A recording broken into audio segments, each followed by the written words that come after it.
we're still trying to shine the bright spotlight on what our government's doing down here. We've one of the issues we've got still ongoing is what's happening with this special prosecutor with Jake Files, who took the $80,000 wire transfer from nursing home owner David Norsworthy. That's really a lot of folks want to know when David Norsworthy and Jake Files are going to be prosecuted for that, because it sure looks like a quid pro quo.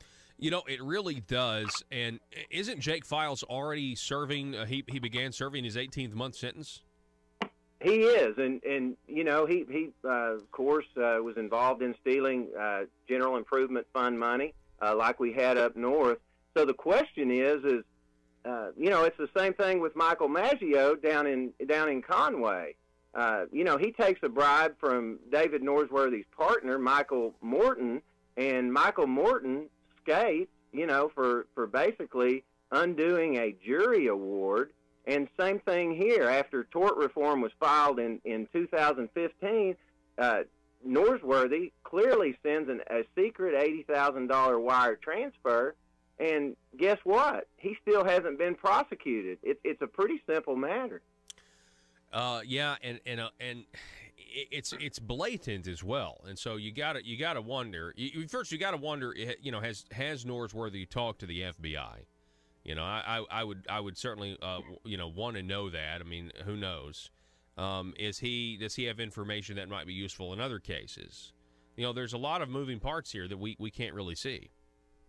Yeah, there really are, and you look at issue one, and I mean, if we ask your listeners who before the 2017 session contacted their legislature and said, hey, we want to put a price tag on the most vulnerable among us, stay-at-home moms, children, unborn life, or elderly, I wonder how many would say, yeah, I contacted my legislator and said that was my top priority. I wonder how many of the listeners out there contacted our legislator and said, hey, let's give the most political body, the legislature, control over the rules of the court so that we can violate our separation of powers. I mean, no, I think we all know that it's special interests like the nursing home owners who are using carefully crafted words. I thought that was an interesting subject this morning. I saw where Randy Zook came out in the newspaper the other day and said, issue one preserves the right to trial by jury. So we're going to set a limit on brain damage, quadriplegia, and death that juries can listen to the facts and decide, and we're going to call that preserving our right to trial by jury. Well, I would ask, what about Article 2, Section 7 that says the right to trial by jury shall remain inviolate? Or Article 2, Section 13, which says that folks who are injured should obtain justice completely. I don't know what special interest, where they're getting their definitions, but I'm not sure Arkansans agree. It's really sad that Randy Zook would say something. I've been disheartened with the ability of the other side to essentially project the very thing that they are guilty of onto the other side. They're telegraphing what they're guilty of when they say with their defenses, if you vote for issue one, it'll end special interest or it'll curb special interest, and they do this completely ignoring that if it wasn't for nursing homes, this bill would not be written the way it's been written. Yeah, and if didn't they tell us the same thing back in 2014 when they on issue 3, which they kept selling us that, this is going to ban lobbyist gifts to state officials. This is going to ban corporate contributions to candidates. And then what did we get? We got an increase in term limits and an increase in legislator pay. So we need to be very careful about the bait and switch here. They keep on throwing out this jobs business. Well, Randy Zook himself said we have plenty.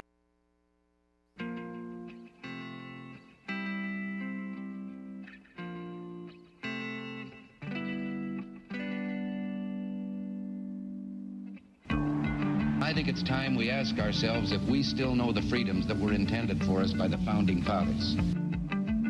They seem to be in full-scale retreat from spending cuts and are talking about raising people's taxes again. And I have only one thing to say to the tax increasers. Go ahead, make my day. If we lose freedom here, there's no place to escape to. This is the last stand on earth. Those who would trade our freedom for security have embarked on this downward course.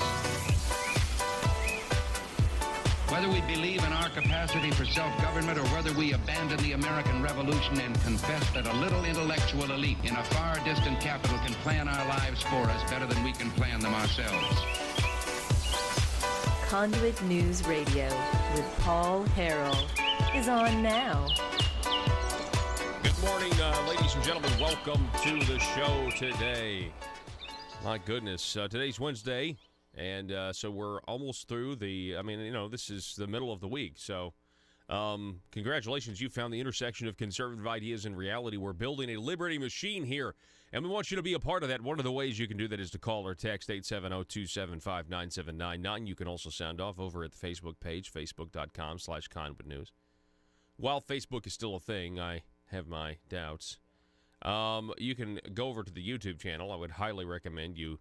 Everybody out there listening, especially everybody out there listening on Facebook, I'm just letting you know right now. I don't think we know everything that Facebook has been up to, and I'm just telling you, right now, if you like us on Facebook, when we go live, when Conduit News goes live, you get a notification.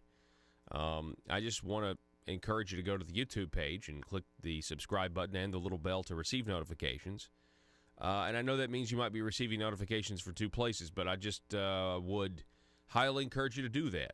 Just have this feeling that we just don't know everything that, has come out when it comes to Facebook and things that they've been doing. I mean, there's all kinds of reports out there. Just Google. I mean, it just look at look at Mark Zuckerberg. Look what happened with him. Did anybody ever think that he was going to be hauled up to Capitol Hill and testify? Anyway, sorry, I'm watching myself now on Facebook, and then the speaker kicked in. All right, so folks, welcome to the program. We got a great show for you coming up at the bottom of this hour. We're going to be talking with Mr. Glenn Britland about some carefully crafted language we covered yesterday. You want to stay tuned for that. It'll be with the Patriots Fact 746. And at the top of the next hour, it's always a treat to have the unambiguous Senator Brian King will be on the program.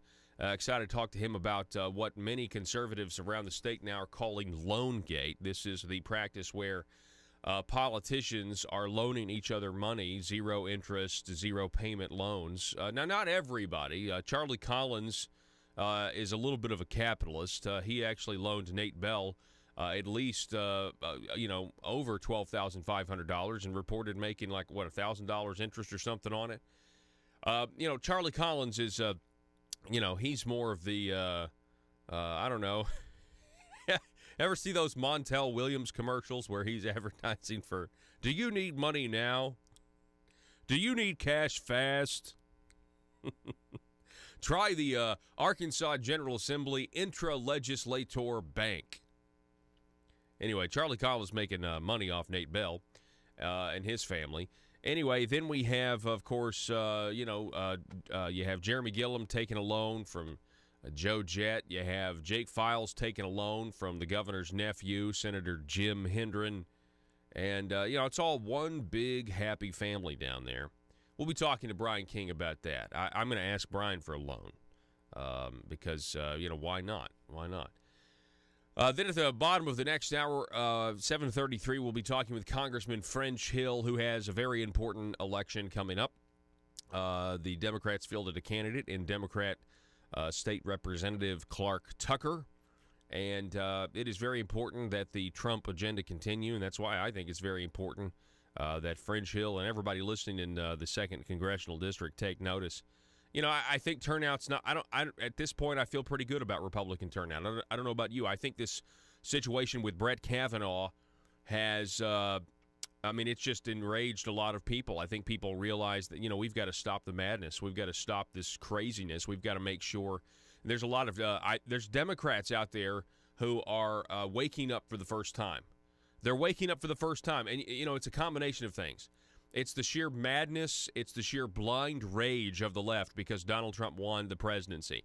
And many of these Democrats who are now going to vote Republican for the first time, they might have been disappointed that Hillary lost. They might have been blinded. They might have, listened to what the mainstream media said. But now that President Trump is not, and it's obvious based on what he has done and what he has accomplished, now that they know that President Trump's policies are working and he's not both a Nazi and a KGB agent, as the media would want you to believe, that combined with the fact that the Democrats just can't accept it, are making some Democrats, I think, so disgusted that to send a message, they're going to vote Republican straight down the ticket.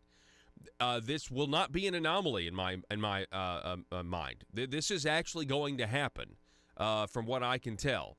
I expect of course, I was telling you on Monday, I hope the FBI investigation wraps up on Monday afternoon. Looks like it's going to wrap up. According to the Wall Street Journal, they've got a report saying the FBI is done, and they're going to be, submitting their report to Congress or to the Judiciary Committee sometime today. Now, of course, the Democrats are moving the goalposts, saying, well, the FBI is biased. I mean, at first we have to have an FBI investigation, and now the FBI is being held back, and they're actually biased, and we can't trust the president. Well, what did you think? What did you think? You were calling on the FBI, which is an agency that answers to the executive. You were calling, we got to have this FBI investigation. We have to have it.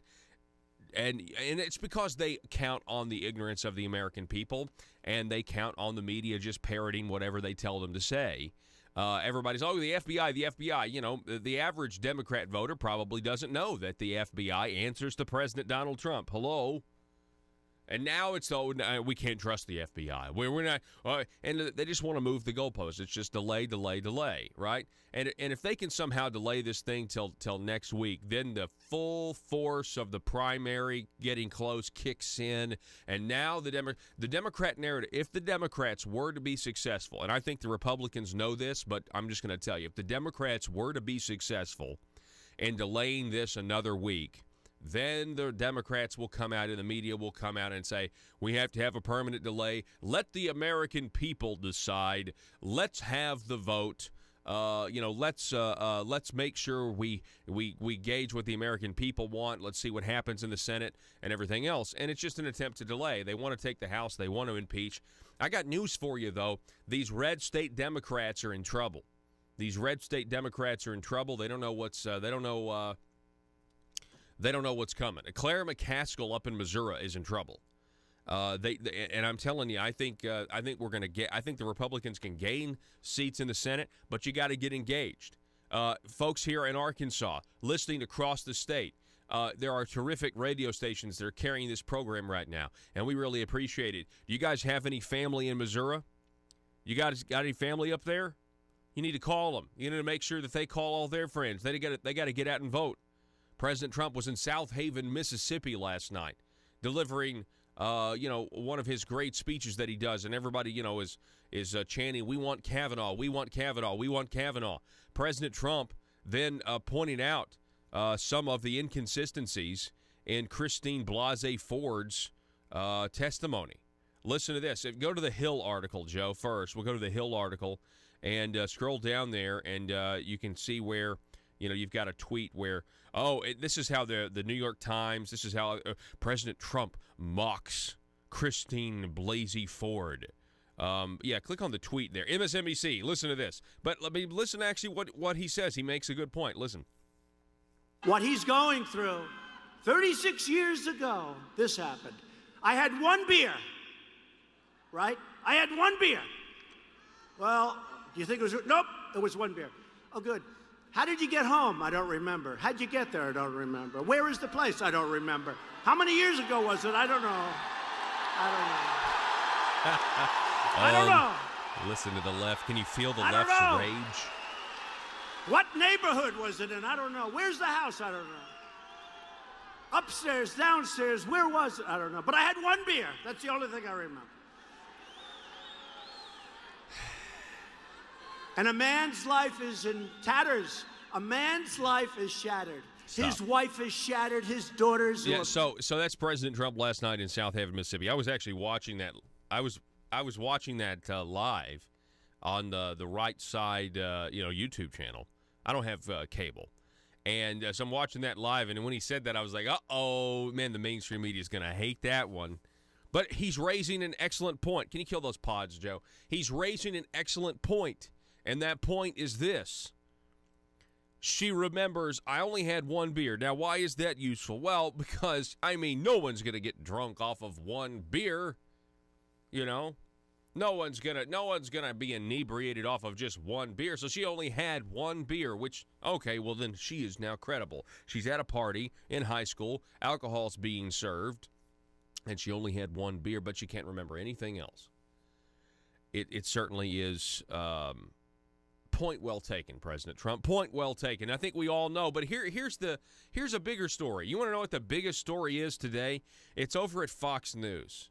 In my opinion, this is the biggest national story today over at Fox News. Christine Blasey Ford, ex-boyfriend, says she helped friend prep for potential polygraphs.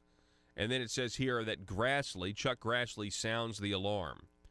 In a written declaration released Tuesday, obtained by Fox News, an ex-boyfriend of Christine Blasey Ford, the California professor accusing Brett Kavanaugh of sexual assault, directly contradicts her testimony under oath last week that she had never helped anyone prepare for a polygraph examination.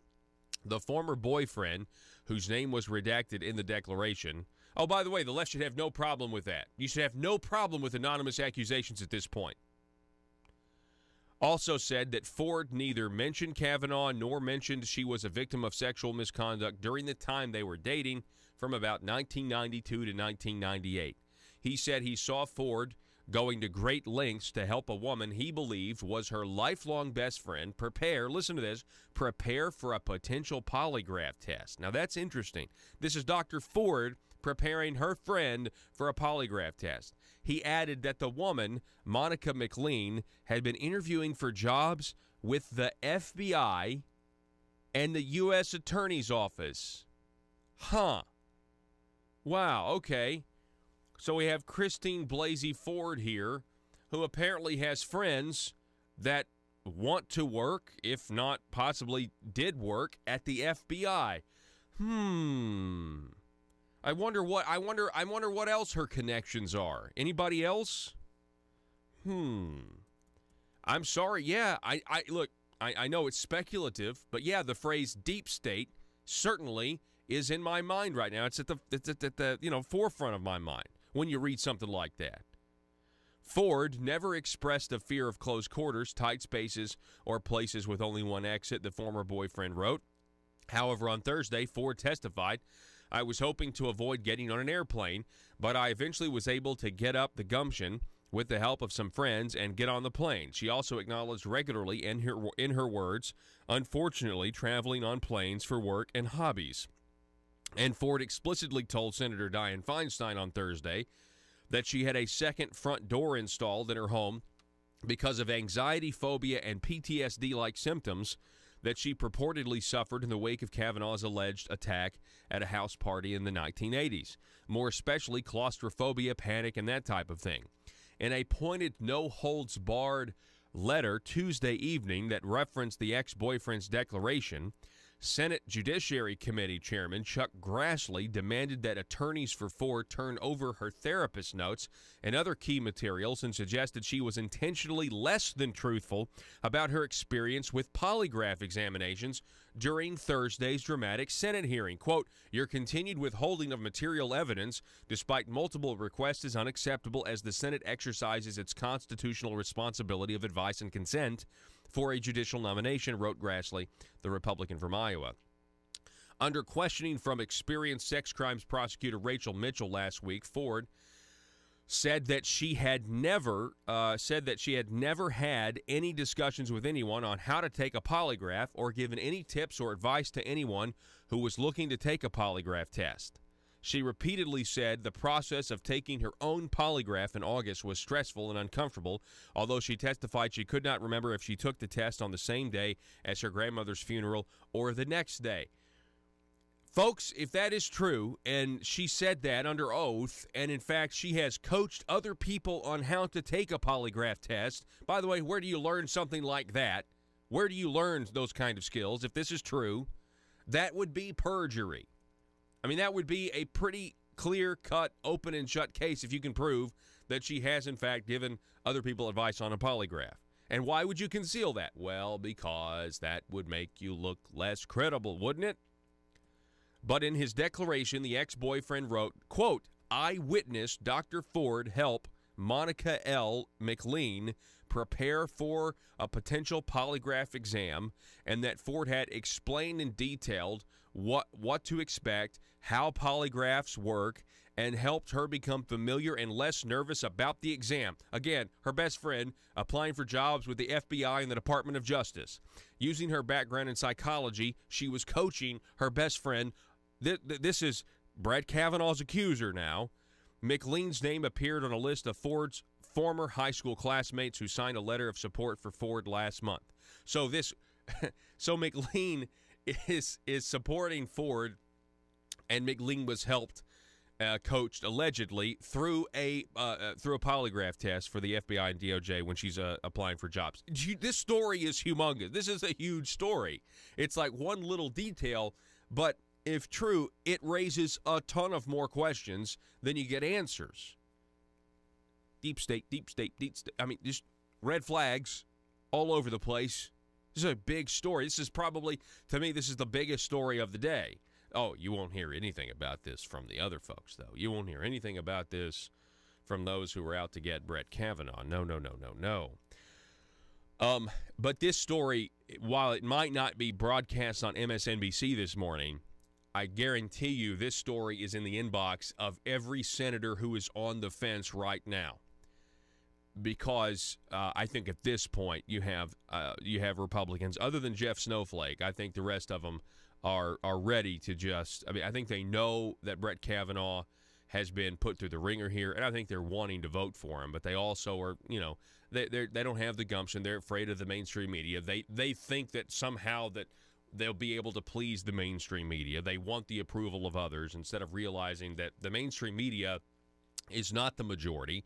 Their opinions do not reflect the majority of Americans here. I think what we're seeing here is, again, the week delay was just giving the Democrats more rope to hang themselves with, because the American people here are pretty frustrated about this. Hey, we're going to take a break, and when we come back, I'll tell you what the Breitbart article about this is saying. Breitbart, they are calling this perjury or potential perjury in light of this new revelation. We got to take a break, folks. We got a great show for you. Stay tuned.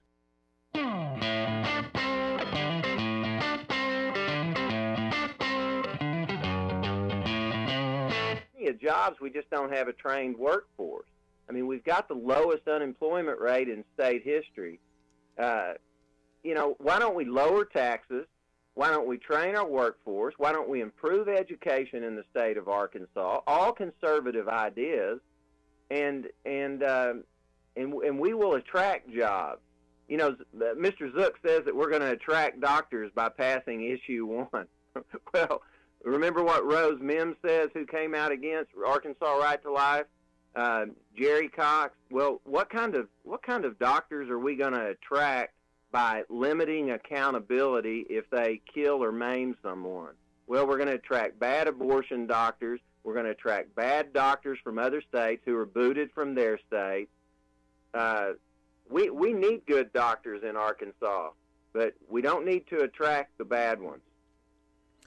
I was talking to somebody the other day who was undecided on in a world 1, full of constituents with social media accounts, bloggers just looking to increase their page views, and a talk radio host who generally is just the worst. How are Little Rock's elite supposed to conduct business with such a lack of privacy?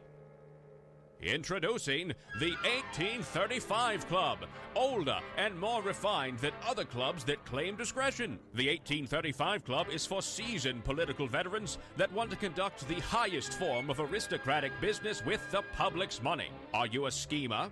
Do you someday want a guaranteed flow of taxpayer money to support your business? Is it your dream to see the .gov domain at the end of your business website? Don't listen to the imitators. The 1835 Club is the place where corrupt politicians and businessmen hatch their next crony schemes. At the 1835 Club, we make lobbying safe and legal. Ethics. Why, of course. All business is done in an ethical manner. Just look for the sign above the door that reads, loophole. Are you tired of the Capitol Police restricting your access to the roof after a perfectly good night of drinking? The 1835 Club has libations and a perfectly good roof. Other crony clubs that promise discretion try to lure you in by advertising bars made out of aeroplanes. Well, at the 1835 Club, instead of an airplane fuselage, we've got a space shuttle. No, not a bar. We've got an actual space shuttle that makes a daily run to the moon so members of the 1835 Club can have some real privacy away from the bloggers and taxpayers. Are you an Arkansas aristocrat? Do you want to be? It's the 1835 Club, and we work tirelessly to make sure the good old boy system remains alive and well. Join today. Disclaimer. The 1835 Club reserves the right to deny membership to anyone who has principles. Any talk of the Declaration of Independence or the Constitution must be done in jest or, at the very least, with a condescending tone. And finally, the 1835 Club will be given a 25% commission of any agreements made between politicians and the business community. PHP Parody.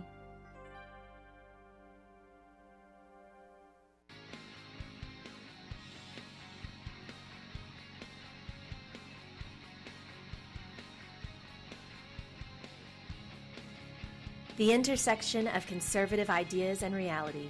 Conduit News Radio with Paul Harrell. If you're just joining us, the national news is that Fox News' John Roberts obtained a letter from Ford's ex-boyfriend alleging, and they dated for 6 years, according to his letter, and he was never told of the sexual assault. But here's the big news, is that Ford coached a friend on taking a polygraph. So she knew how to take a polygraph, and she coached the friend who was trying to apply for positions in the FBI and the Department of Justice, according to Ford's ex-boyfriend. The man's claims appear to contradict Ford's testimony. This is from Breitbart. The alleged ex-boyfriend also claims that Ford frequently flew, including in small propeller aircraft, without complaint over the course of their relationship, and had no fear of small spaces or rooms with only one exit. Ford claims that phobias of these things have plagued her since the early 1980s. Further, the man claims Ford never mentioned being a victim of sexual assault. Finally, he claims their relationship ended amid infidelity and credit card fraud on her part. He does, however, claim that he finds Ford believable and did not want to become involved with the investigatory process. Exactly when the Senate Judiciary Committee staff came into possession of the letter is not clear. Mitchell's specific question about polygraph preparation during Ford's committee testimony, however, may indicate the committee staff had some knowledge of this. Yeah, so you had the sex crimes investigator specifically ask Ford, hey, ever have any experience with a polygraph? She says no. So yeah, they probably knew. And you know what? I don't care if they knew, because Dianne Feinstein certainly has no problem sitting on a letter for 2 months. And then you've got this false, you've got this clear political play, which is what it was. It wasn't about advise and consent. It wasn't about, it was about taking what, I'll admit, historically, I can't stand it. Well, we got to be elections have consequences. We got to have this bipartisan thing going on when it comes to Supreme Court nominations and everything else. Yeah, that's really upset me in the past. Mainly Lindsey Graham has upset me in the past. But, hey, say what you want about Lindsey Graham. Him voting for Elena Kagan and Sonia Sotomayor certainly gives him credibility to call this process now a sham, because he's saying that the other side, of course, then you can make the argument, well, did Lindsey ever really think that the left was going to be nonpartisan when it comes to something like this? Yeah, I agree. The people who are saying the left has been in a blind rage since 2016, and that's really what the issue is here. Back in a minute. Well, what he called the merits of both sides. But here's the thing, Joey. A lot of some business owners think, okay, this is going to help fight frivolous lawsuits. The truth is, there's nothing in this that would curb frivolous lawsuits, right? Well, hey, that's right, Paul. And there's a challenge. There's a standing challenge out there that a certain person will give anybody $5,000 who could show where issue 1 in any way deals with frivolous lawsuits. And I'll one-up them. I'll eat the document if they can find where issue 1 deals with frivolous lawsuits. It's not in there, Paul. They don't care about frivolous lawsuits. What they care about are meritorious lawsuits. They want to limit their exposure when someone is killed. And that's why Jerry Cox is going on a statewide tour. Actually, starting as we speak, he's going to be going with Jerry Cox with Family Council. For some who may not know, is going city to city, talking about what's wrong with issue 1. Jerry calls it the price on life amendment because it's like, as he says, it's like putting a Kelly Blue Book value on a car. Yes. Or an appraisal on a piece of property, and that's why conservative groups are largely against this, because it's not pro-life. Yeah. We as conservatives and Republican Party, we respect and value life and hold life with sanctity, and this is just not consistent with our moral values. And I was going to say, if you take the morality out of it, you understand how easy this is for the nursing homes to write it and be in favor of it. Because if you cap these non-economic damages at $500,000, then the nursing home, they make money hand over fist. So they will have no incentive to change the behavior if they neglect an elderly person, cause their death, cause serious harm. They can now say, okay, well, we now have a knowable cost. How many of these lawsuits do we face? All right, and now we are only going to have to pay out $500,000. Fantastic. We don't have to change what we're doing. We don't have to try to provide better care where we fail. Instead, it's now part of doing business that we're just going to have to pay out $500,000 every time, one of these incidents happen. And that, again, is, if you take the morality concept out of it, you can see why they have an economic incentive to do this and advocate for it. Sure, and let's not remember that the other driver behind this are insurance companies. Determined to drain the swamp in Little Rock, it's Conduit News Radio with Paul Harrell.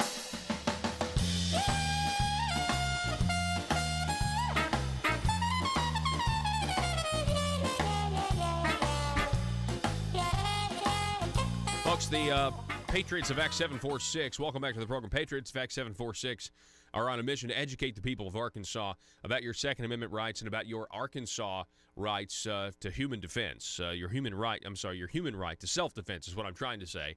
And you can search for them. They're over at Facebook.com. Just in the search bar, select Patriots of Act 746 and ask to be a member of the online sensation today, specifically constitutional carry.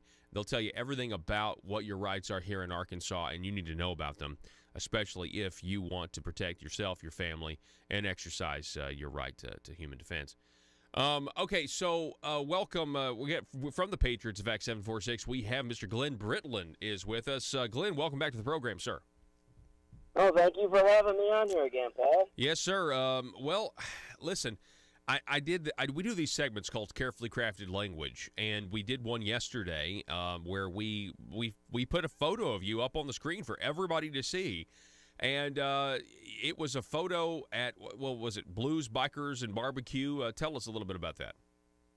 Yes, the last Friday, Chuck Clifton had given me a call, and I had already planned on making a trip down there to visit And in you don't get my nursing picture homes, taken with the sign. should be carrying Chuck Clifton and I insurance went down that covers the death. Barbecue, and visited with several of the law enforcement officers down there. But yeah, there's signs all over the place, just like the one you saw me take a picture with, and it's one of those things. Let's stop you. Hang on, let's stop you right there. Let's tell our listening audience about the sign specifically. We see it there on the screen now, but it's a sign that just says "No weapons" in violation of ACA 5-73-120. Now that's the carefully crafted language that we highlighted because for people that don't know what 5-73-120 means, then they're just going to assume the government is saying that there are no weapons allowed at this event.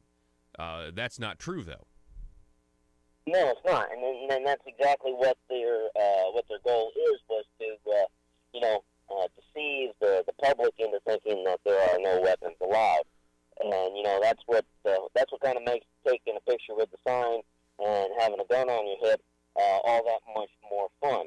And then the Fayetteville Police Department had put up a post on their Facebook page early last week about Bikes, Blues, and Barbecue, and obviously several of our members follow the Fayetteville Police Department, and they were quickly called out on their post that said no weapons allowed per 573-120. Chuck Clifton followed up with a phone call to Sergeant Mackey, and then some of the folks in Northwest Arkansas would be aware that Channel 5 actually did an interview with Chuck Clifton and Sergeant Mackey on Bikes, Blues, and Barbecue and the no weapons.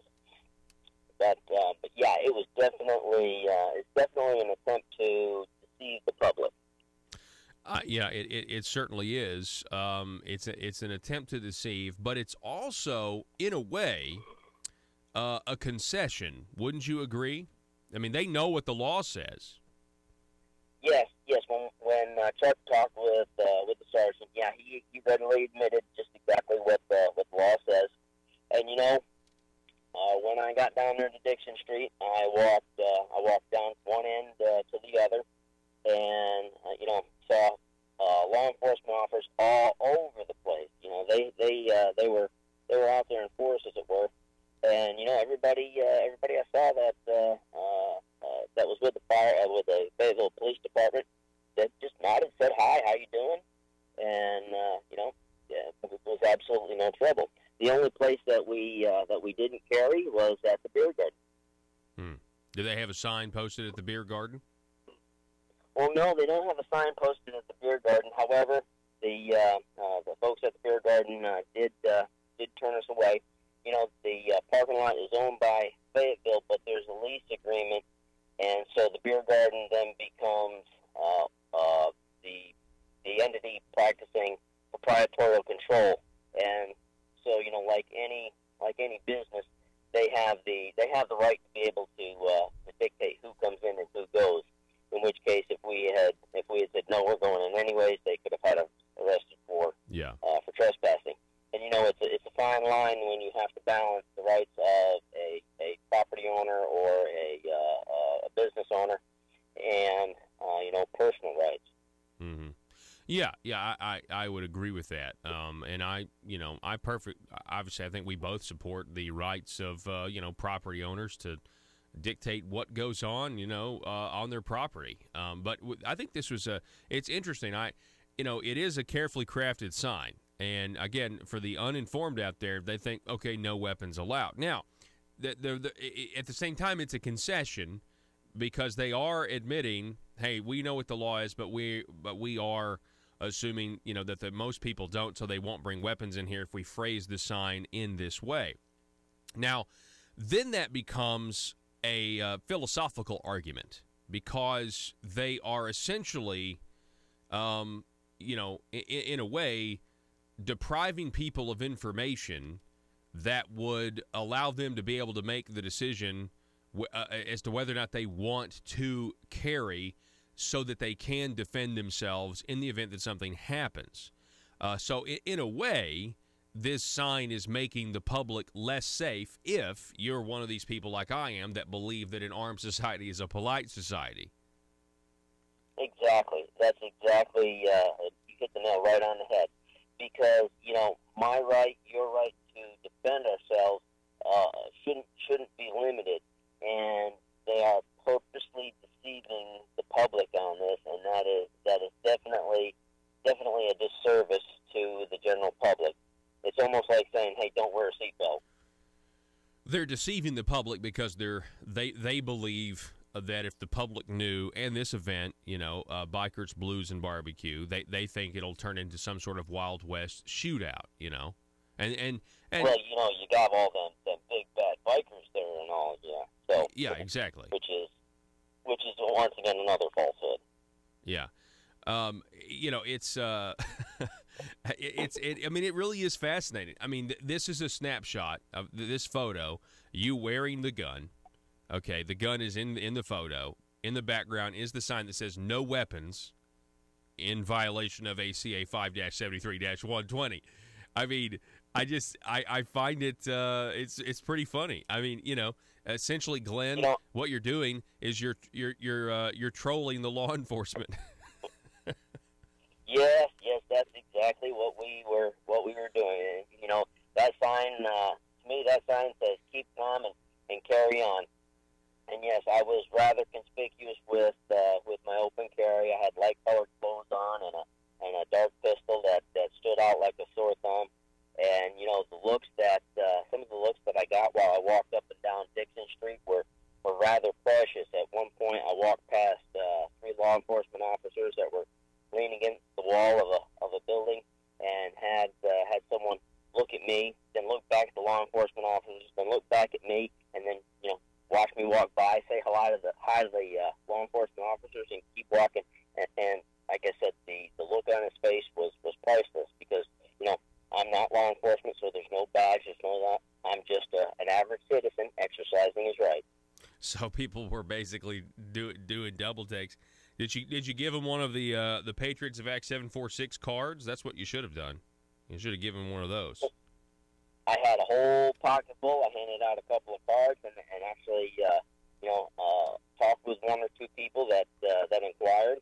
And it's great to be able to educate folks on just exactly what the law is. Well, there's a sign up there that says no guns, and then explain exactly what 573-120 is, and then explain what their rights are. Is the education value is priceless. Yeah.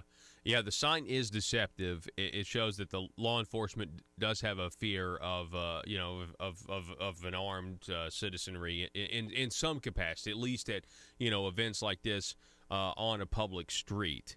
But I want to take a moment here, Glenn, and I want to highlight the grassroots nature of Patriots of Act 746, because folks, if you're just joining us, you have Glenn Britland here, who he takes this photo. This photo, though, is really the result of a lot of relationships and a lot of honest conversations that are had with the law enforcement ahead of time. Listen, we want to make sure that the long game here is eventually this is ingrained into Arkansas's culture in terms of this is just what the law is. Everybody knows it, and eventually the more people that know it, the more people that are going to be okay with it, because it's not going to descend into some sort of Wild West scenario. But I want you to remind us, Glenn. You say you and Chuck Clifton, you guys have been you were reaching out to law enforcement. You were making these relationships. You were educating them on what the law says, i.e., what the people's rights are, and that's why you guys were able to essentially do what is a grassroots demonstration in a way. Yes, the Patriots of Act 746 is a true grassroots movement. We don't have the money behind advertising and pushing and promoting the page. All of that comes from word of mouth through social media, through Facebook, through education, handing out the cards and talking with people. For the last 5+ years, we've had everything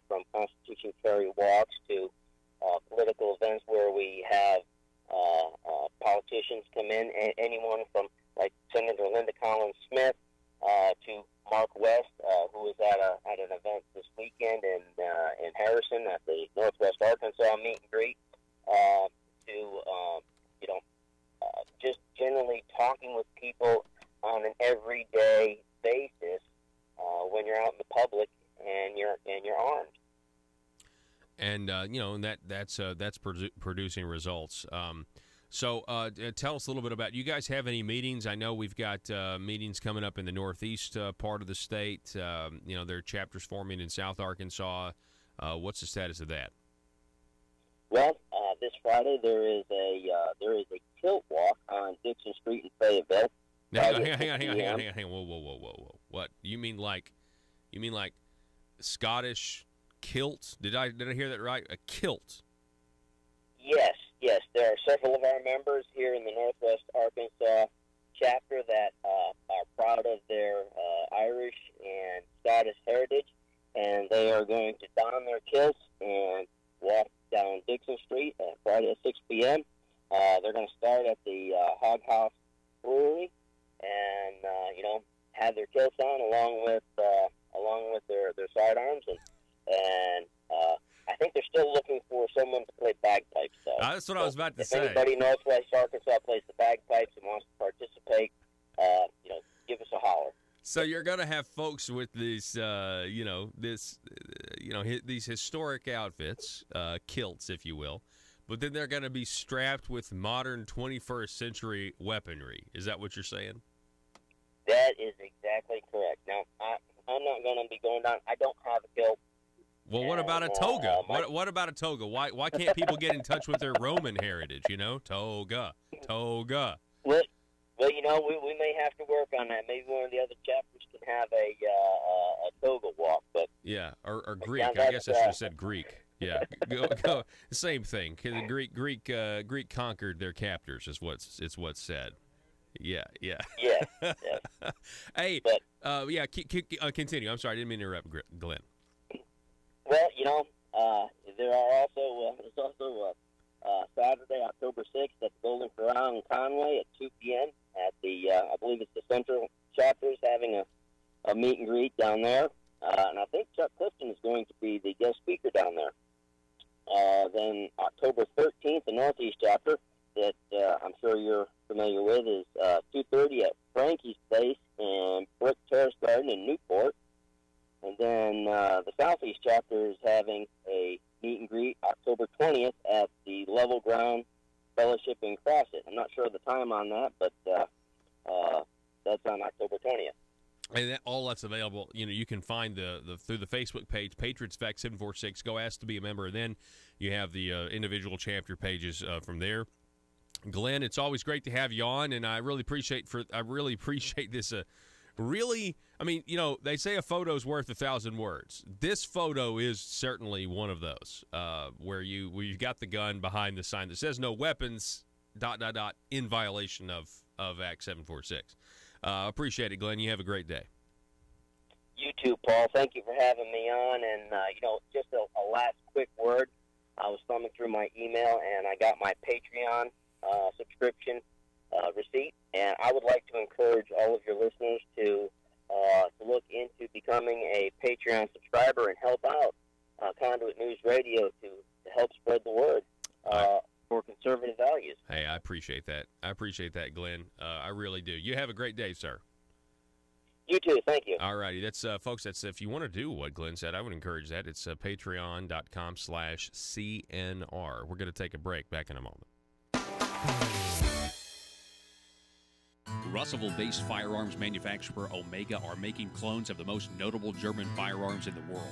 These delayed rotor-lock firearms have been and are currently used by law enforcement and military worldwide. At Omega, they manufacture their guns right here in Arkansas and produce the best reproduction in the marketplace that comes with a complete 5-year warranty. At Omega, they take firearm manufacturing seriously and offer discounts to active and retired law enforcement. Whether you're using Omega firearms to defend the public, defend your family, or for target practice, Omega has your back. For pricing, go to omega-guns.com. That's omega-guns.com. If you're like me, you believe that small business is the heart of Arkansas's economic engine, and it should be viewed that way by the politicians in Little Rock. Conduit for Commerce also believes, like you and I believe, policies that achieve less regulation and lower taxation help small business in Arkansas thrive. Other policies like small, constitutionally consistent government and reducing citizen dependency on government keeps it from growing and expanding its influence on our daily lives. Conduit for Commerce works every day to educate the general public and legislators on these important priorities in the name of Arkansas small business. By the way, contributions to Conduit for Commerce are tax deductible. Log on now to conduitforcommerce.org and click on Contact Us on the right side of the page. That's conduitforcommerce.org. Go there now and learn the facts on protecting small business in Arkansas.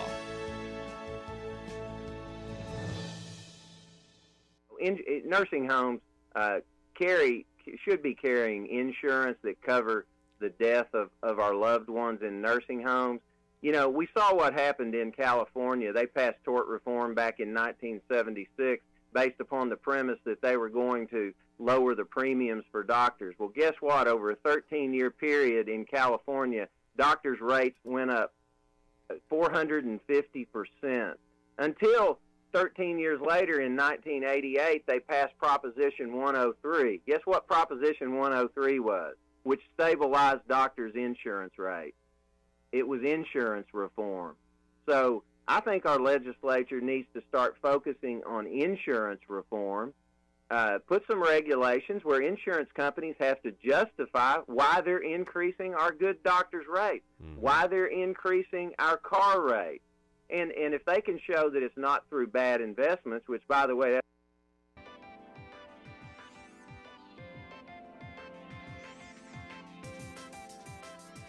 Conduit News Radio with Paul Harrell is building a liberty machine.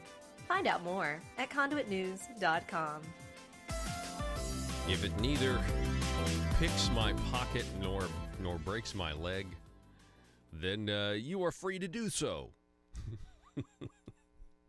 That's what I think when Thomas Jefferson said, if it neither picks my pocket nor breaks my leg. I mean, come on, do what you want to do. That's what I think about when I think of a bunch of grown men walking around in kilts, strapped with weapons, in a march, right? It's like, what, are you going to discriminate against me because I'm not wearing blue jeans? I'm wearing a kilt. First of all, the left should be perfectly happy with men wearing dresses. Skirts. The left should be celebrating that, right? I mean, if that's not destroying gender stereotypes, I don't know what is. I think that's fantastic. All right, check this out. So Mark Moore over at Arkansas, or the Arkansas Neighbors Project, that's arneighbors.org, he has a new piece out. Well, it's new to me. It was back on the 24th. Headline, Which Legislators Visited Cranford and Noble's Luxury Accommodations? He writes, by now, it's well known that multiple state legislators received bribes and gifts for voting to give certain people access to Medicaid expansion money. Some of them have been indicted, some convicted. But how could a handful of legislators pull off the theft of funds meant for poor, sick people on the scale that went on in Arkansas? It seems like a lot more would have been involved, at least on the fringes. Maybe a few sponsored the bills and altered the appropriations, but many more had to be induced to vote right and not ask any pesky questions. It turns out that the plea bargain of Keith Noble states that the scam charity gave things of value to numerous public officials in exchange for their official actions benefiting the charity. And one of those things was use of charity's luxury/recreational real estate. Below is a pic from the Noble plea agreement. Number 63, bribes. Person 1, Person 2, Person 3, and Cranford offered and gave things of value to numerous public officials in exchange for their official actions benefiting the charity, Preferred Family Healthcare, and themselves personally, including travel and entertainment, not reported on IRS Forms 990. I'd be like, premium tickets, that would be World Series tickets, hotel accommodations, and use of the charity's luxury/recreational real estate. Real estate, huh? Hiring of public officials, family members, public officials, charity employees, disguising bribes as contract payments for things such as consulting, training, and legal services, and cash. Mark Moore writes, I think the media covered the near $1 million house Rusty Cranford had in Florida, but did you know that the management firm which controlled this nonprofit also had luxury real estate right here in Arkansas? Carroll County, to be exact. And here's one of their places that's now for sale for $950,000. And look where it is. Right on the lake. That's nice. 6 bedrooms, 5 baths, 5,292 square feet. Estimated monthly mortgage payment, $4,355. It's got a private boat dock, a 2-slip and swim deck with electricity, incredible bedroom executive retreat on Henry Hollow. Great views. 15 minutes to Eureka Springs. Anyway, let's see here. Mark Moore then writes, pretty fancy digs. The price has been reduced to $950,000, so it won't last long. But the question I'd like answered, and I hope that some real media in this state steps up to ask each legislator, what legislators have had use of this real estate for them or members of their family? Might as well ask about the Florida place, too. But my guess is that a lot of state legislators and or their relatives have visited this Carroll County address. I think we have a right to know who, and a real media would be anxious to go ask. I can cross one name off of the list for them right now. I asked State Senator Brian King of Green Forest if he had ever been there. He said that he had absolutely not been there, and, quote, no one even told me about the place, even though it's in Carroll County, where King lives.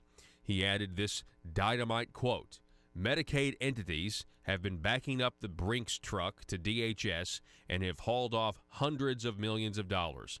Legislators were on the take, and others helped protect their payoffs and bribes, end quote. It makes sense that he didn't know. Brian King was one of the honest ones, so his fellow legislators must have not bothered to tell him about all the parties they were having there. But who did know, and when did they know it? This is fantastic. This is a fantastic piece by Mark Moore. I think that's a great question. Which legislators stayed at this Eureka Springs address on the lake, 5,000 square foot home that was owned by Preferred Family Health Care? Which legislators went and stayed down at their Florida property? I think it is certainly something that we need to find out, and we need to know now. And the media should be asking every politician who stayed there. I mean, did members of the Republican leadership here in Arkansas, did they ever stay at these addresses? Come on, did they? Who has stayed there? Do you think? I mean, we could just go down the list. I know who would be at the top of my list to ask. Think about it. When we come back, we'll be talking with the unambiguous State Senator Brian King. And it's always great to have him on the program. That's all the time we have for today. This broadcast will be available. This hour will be available. Yeah, we've got one more hour, but that's all the time we have for this hour. ConduitNews.com, ConduitNews.com. Check out the stories there. And you can just click on Conduit News Radio with Paul Harrell, and you can get all of our information, stations where you can listen, as well as this broadcast. And it'll be available on iTunes and SoundCloud the first hour here in just a second. But we want you to listen to the second hour and then go back and listen to the first at this point. I mean, if you missed the first hour, might as well get the current news and then go back and listen to what we had to say about this huge story, by the way. Christine Blasey Ford's ex-boyfriend coming out with a written statement saying that she used to coach other women, teach them how to get through polygraph tests so that they could work for the FBI and the Department of Justice. that directly contradicts her testimony on Thursday. Back in a minute.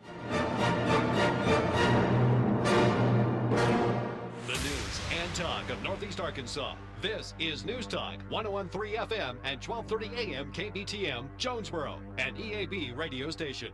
Should be carrying insurance that cover the death of our loved ones in nursing homes. You know, we saw what happened in California. They passed tort reform back in 1976 based upon the premise that they were going to lower the premiums for doctors. Well, guess what? Over a 13-year period in California, doctors' rates went up 450%. Until 13 years later in 1988, they passed Proposition 103. Guess what Proposition 103 was? Which stabilized doctors' insurance rates. It was insurance reform.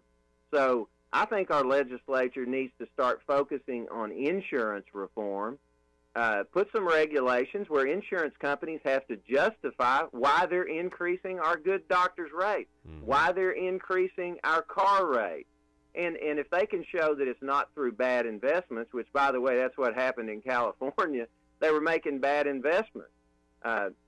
The profits of insurance companies, medical malpractice insurance companies, is astronomical in Arkansas, and they're not giving any of that money back to our good drivers. And but they're paying their CEOs, $20 million a year. So let's look at insurance reform before we start taking away the rights of the people. Yeah, I completely agree. What's going on with Arkansas and insurance companies just in general is, I think history will eventually show is one of the biggest frauds ever on the taxpayers of this state. We're talking to Joey McCutcheon, Fort Smith attorney. Now, Joey, we're talking about the pitfalls of Issue 1 and why it's not good.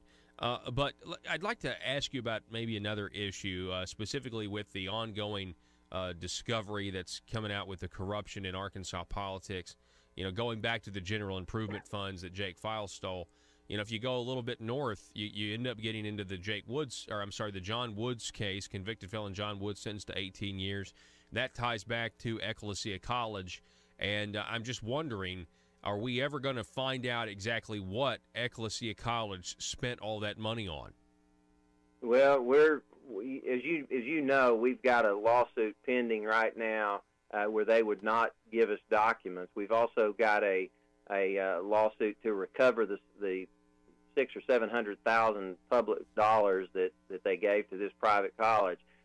Things are happening. We have set depositions of legislators because we want to get to the bottom of this.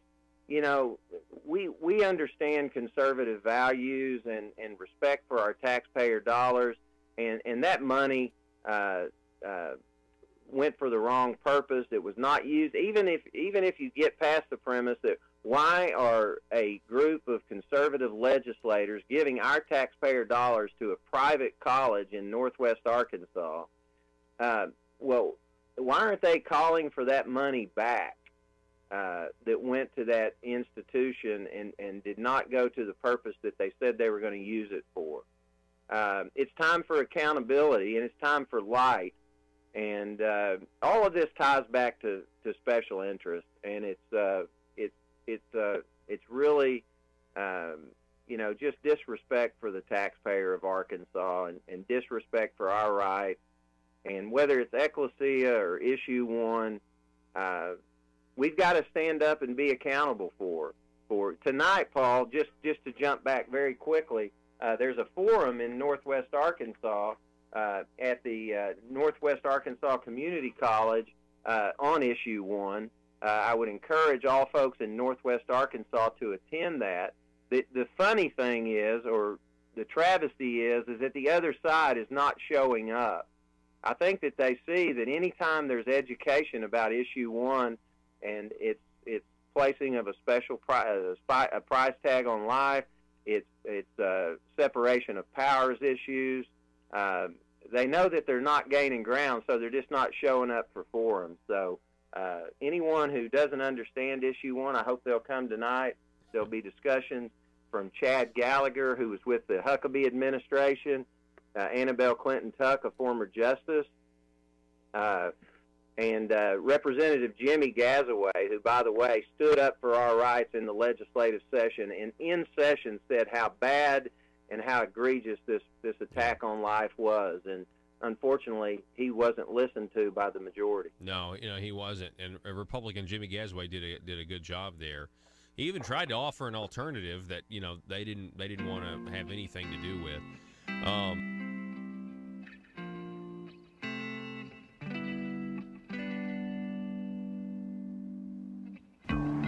I think it's time we ask ourselves if we still know the freedoms that were intended for us by the Founding Fathers. They seem to be in full-scale retreat from spending cuts and are talking about raising people's taxes again. And I have only one thing to say to the tax increasers. Go ahead, make my day. If we lose freedom here, there's no place to escape to. This is the last stand on earth. Those who would trade our freedom for security have embarked on this downward course.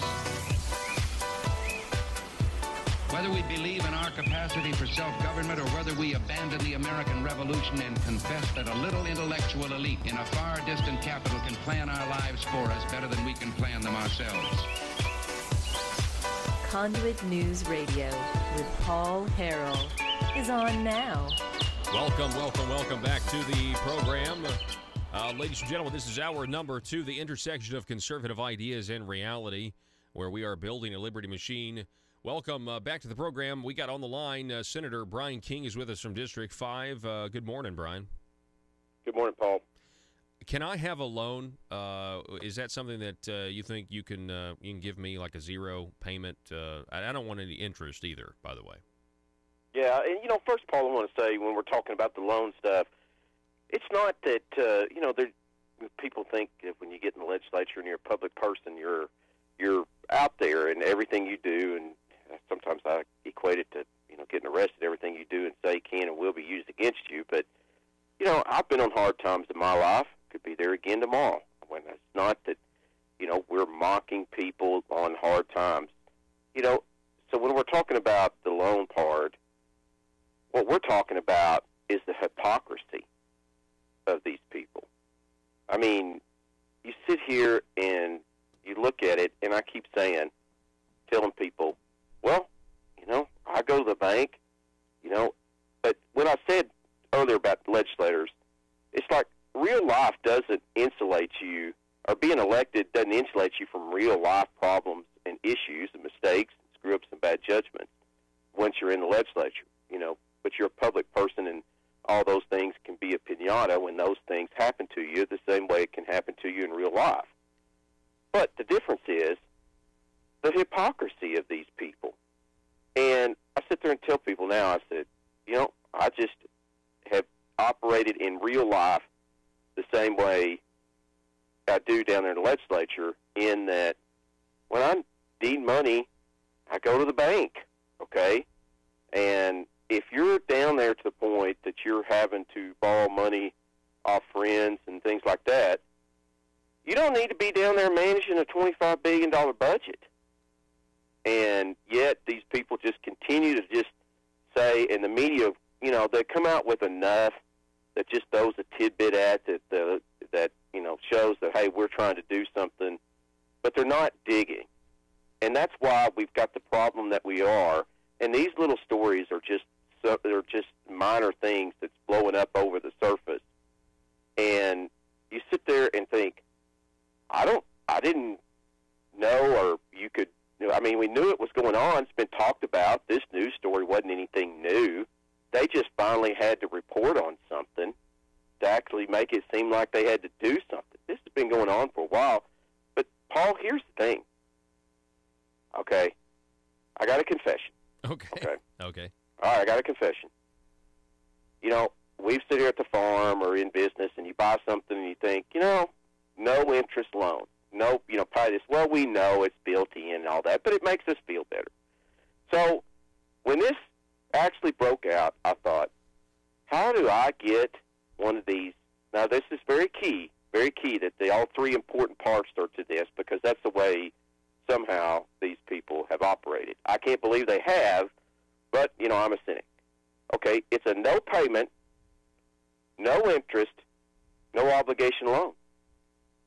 Okay, it's all three things. So I thought, so when I saw Jim Hendren the other day, I asked him, I said, "Hey, Jim, you got any money you can loan?" And unfortunately, I was told no. Okay, so I did not. I'm just going to confess to the people out there that, hey, I got weak, okay, and I thought, man, who doesn't want a no payment, no interest, no obligation loan? To me, that's like the trifecta of loans. I don't know about you.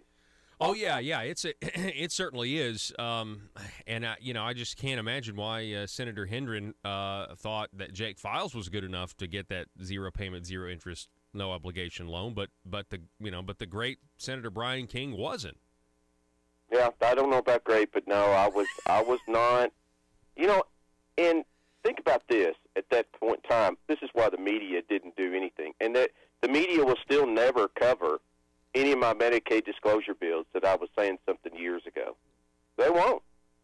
They just sit back and just don't. How many times did Roby Brock have Jeremy Hutchison on his show? Mm-hmm. Name one time he ever asked him any tough questions about what was going on, about what we knew has been going on for years down there. Yeah, okay? Nothing. Yeah, and there isn't anything. Yeah. No, there's nothing, and they're just barely dig. But so Jim Hendren loans $4,000 to Jake Files out of friendship. At the time, I think Jake was living in a $1.5 million home with pools and tennis courts, and flying a plane back and forth to Little Rock, and driving like an $80,000, $90,000 rig. Now, I don't know about you, but hey, we like to think of ourselves as maybe at the worst being degrading cynics.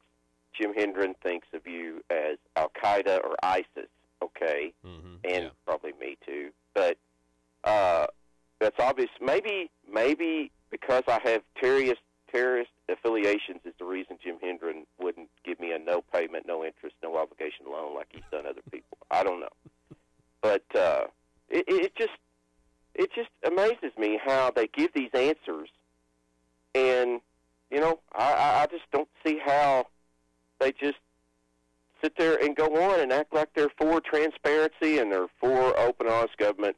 Jim Hendren has not been for that. He's actually fought it, but you will never see a news story about it, and Doug Thompson and the media will write love stories about him and Asa Barchester. Yeah, and it's odd that the mainstream media is doing that when, technically these people, they're Republicans, and it's really, really interesting how there is this status quo, basically, circle the wagon support for those who are in positions of power, maintaining the status quo, and you kind of got to wonder, what's really going on behind the scenes. Did you see this story over at the Arkansas Neighbors Project, where Mark Moore, exposes this in this Noble plea, I guess.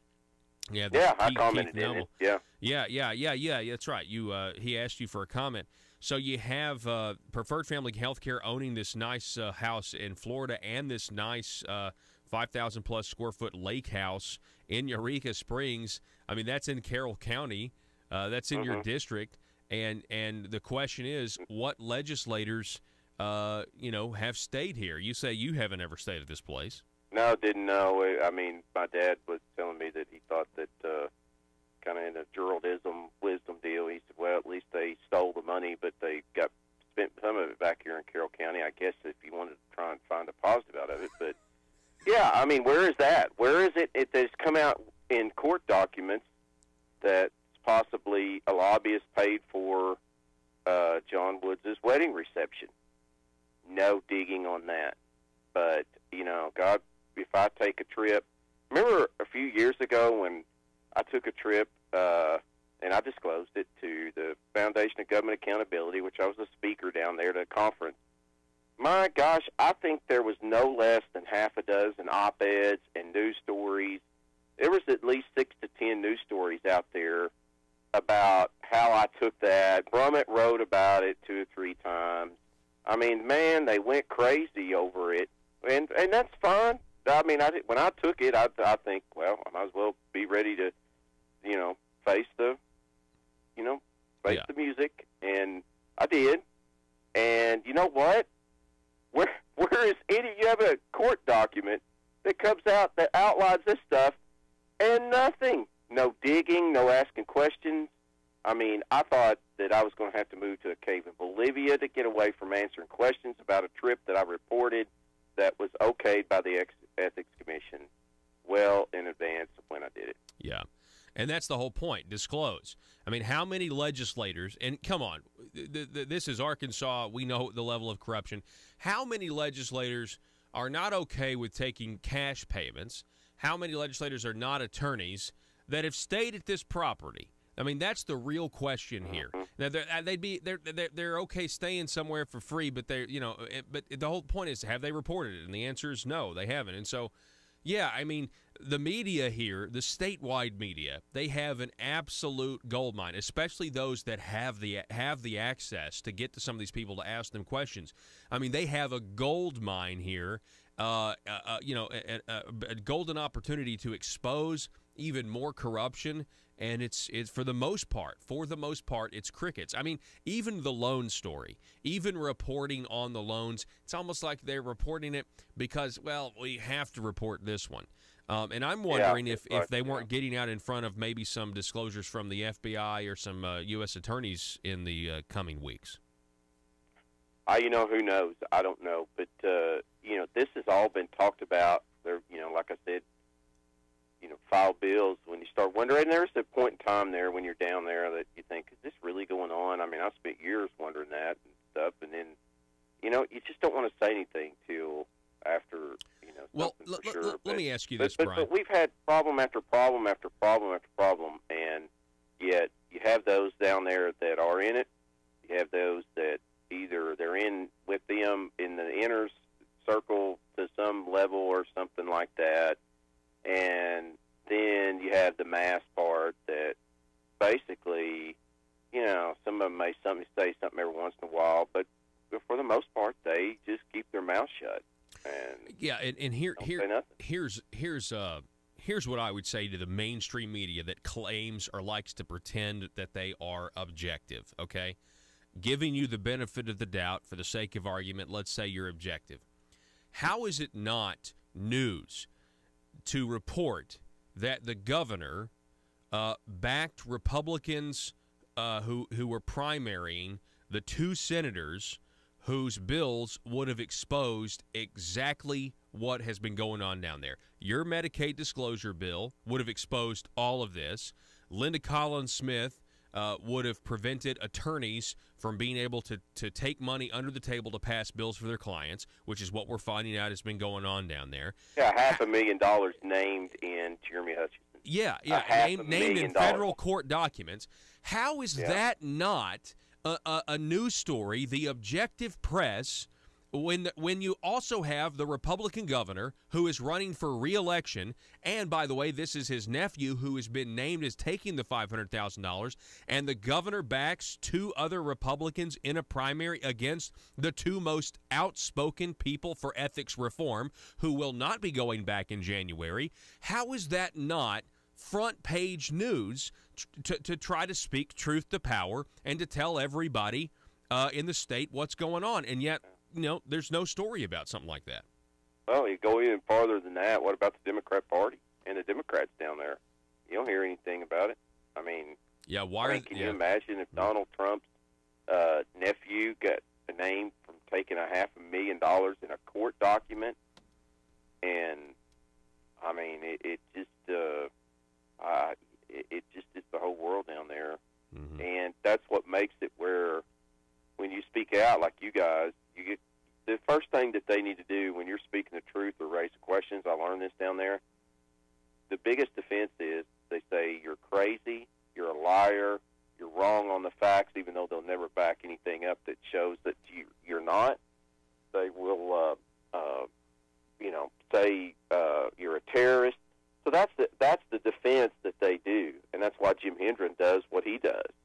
And he let me say this. It seems like Jim Hendren has been fighting against Conduit News because I think he knew eventually all this was going to come out, and that, you know, he's kind of swept up in this, whether it's the $4,000 to Jake Files or whether it's the fact that he knew John Woods was a scoundrel because John Woods tried to, you know, get a bribe from him. I mean, you know what I'm saying? I mean, that actually hurts his political credibility in the long run. You know, but we were just exposing, you know, the system, trying to speak truth to power. I mean, I didn't know Jim Hendren had been approached, you know, and asked to offer give John Woods $10,000. I didn't know any of that. But as it starts coming out, it's now, oh wow, the people in charge of this whole system, in the leadership, they knew how bad it was, and they weren't doing anything about it. And only now that they're caught do they want to say, okay, now we'll fix it. Trust us, we'll fix it. Well, there's a serious trust gap there. Yeah, and, you know, let's even go a little farther here. What about Bart Hester? How many dirty deals does Bart Hester have to be involved in till people go, wait a minute here? I mean, he was involved in the Eccleston College deal up to his neck and wallered in it. He then turned around and it was part of the John Woods GIF part down there to that sham deal that wound up getting medical equipment back to his dad. And then now he has actually been outed. I mean, it was more of a publicist, let's get this out there before it could get worse type deal, as going around. And here's another, I'm going to have another confession in a minute, Paul. Can I have another confession? Yeah, go ahead. Confessions in one show. When I was Republican leader, I didn't know it was my responsibility to go around setting up GoFundMe accounts for legislators that need money. Okay, I didn't do that. I didn't know that was my responsibility, but that's what Bart Hester has been doing. And, you know, where do we go with these guys sitting there running around? And I'm not, like I said, I am not mocking somebody down on hard times. I've been there before, and I've needed help, and I've had people help me before, okay? And I'm not talking about, we're not talking about $100 a year or $200 a year. We're talking thousands of dollars, okay? Thousands of dollars. And you have Jake Files, who got a loan from a lobbyist, got another $80,000 we don't know anything about from some nursing home person, and now you have Bart Hester involved with arranging loans between legislators. So, and no more digging or questioning about it. Nothing at all. No more asking any more questions about it. So, you know, but once again, if you go out there and say something, Bart will run to Teresa Oakey and Americans. She uses Americans' prosperity to help the insiders down there. So, I mean, they just, you know, it's just amazing. And like I said, you look at the people down there, if they have a press conference, they'll stand there with them and keep their mouth shut. Senator Brian King, it's always great to have you on, sir. Okay, and two confessions in one day. I didn't know it was my responsibility to create GoFundMe and let, you know, counts. And, you know, Paul, this no payment, no interest, no obligation loan stuff, I didn't know it existed out there, but the innovative people at the Arkansas legislature have come up with that. I mean, call it innovation, I guess, if you want to. No, the General Assembly intra-legislator bank. I mean, I didn't realize that. I wonder if they're registered with the FDIC, you know? Yeah, but somehow you and Conduit are out making bombs and trying to kill people. Oh, yeah. We're turning on our own. That is what the real news story is, how desperate and pathetic they are down there, and and the lengths and things they will go to about the people that will challenge them. Senator Brian King, be safe. Have a great day. Thanks. Take care. All righty, folks, we're going to take a break. This is Conduit News Radio. I'm Paul Harrell. Back in just a moment. So, yeah, Joey McCutcheon, I so appreciate. You know, and the thing is, one of the reasons the other side may not be showing up to these forums is because they don't want to get in a Bob Ballinger situation, Joey, where Bob Ballinger comes out and he gets so frustrated at the crowd and he says, you know, he tries to stand up for legislators and he ends up saying that nobody going down to Little Rock is benefiting from it, is personally benefiting from it, and then of course he got laughed off the stage. So maybe people don't want to repeat that kind of behavior. Well, we've got to be realistic about what's going on. The corruption in Arkansas from various legislators has been startling, to say the least.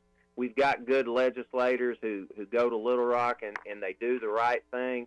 But the bottom line is, and the important thing is that there is so much influence on our on our legislature in Little Rock. Our Constitution, our 1870. In Arkansas, every single hour there is a politician not getting what they want.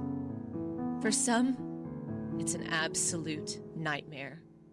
The sleepless nights wondering if progress will ever come. Lying awake pondering how to grow government in this political climate. Asking questions like, why don't my constituents want to pay a few cents more in taxes? Everyday politicians feel abused and neglected. These politicians are starving for power. They're hungry, confused, and they don't understand why no one seems to care. Will you be a patriot and commit today to help these poor, starved for power public officials? It's simple. All you have to do is commit to stay silent and never dissent or stand in the way of your politicians' rise to power. Never speak up or get engaged to stop the growth of government. By committing to these simple steps, you will ensure the life of your politician will be filled with contentment and the respect they are desperately seeking, as well as campaign contributions from lobbyists. This message brought to you by Aristocrats Serving Arkansas. PHP Parody.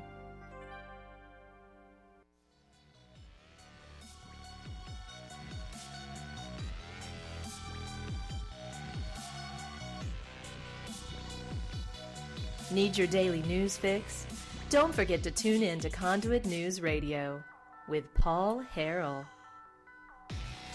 Are there any conservatives listening to the sound of my voice that just listened to that interview with Brian King and are very, very thankful and appreciative of his service to the great state of Arkansas? I know I'm one of them. I know the people listening on Facebook are very, some people are writing, so thankful for Brian King's candor. A lot of people really appreciate a politician that's just going to tell them the way it is, be honest about the way they feel, not try to sugarcoat it. And this is it's a long time coming. I mean, when you're down there and you're in the muck and you see what's going on, and then you see some other, maybe you see some of your other colleagues that maybe they have nothing to do with it, but maybe they're just not as vocal.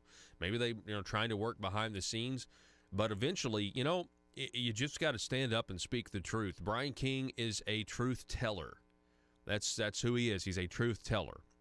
And I think maybe one of the highlights of that interview is the point that the media should be making in an election year, when I said that you have Linda Collins Smith and Brian King, their challengers who won in the Republican primary were backed by ASA, but those two people, Linda Collins Smith and Brian King, were the ones that had bills that they defeated, and narrowly. Brian's bill was narrowly defeated in the House State Agencies Committee, which was chaired by his opponent, Bob Ballinger, that would have disclosed all this Medicaid fraud that's going on.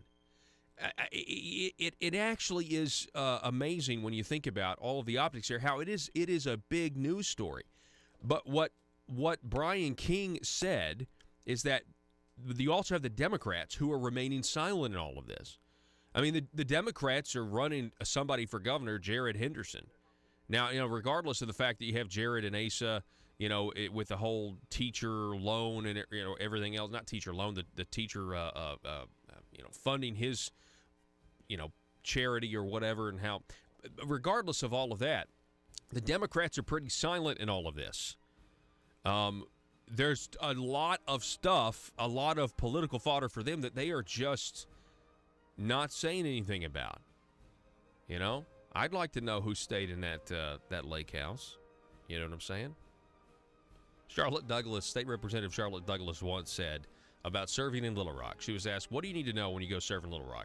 And I've got the audio of it. She said, well, you got to know your price, because if you don't know your price, you're going to be surprised when they find exactly what you want. I've always said my price is Wilderness Point on Lake Norfolk.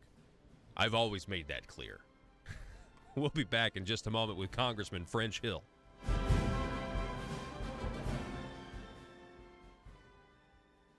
Constitution, Article 5, Section 32 said that the legislature cannot limit damages.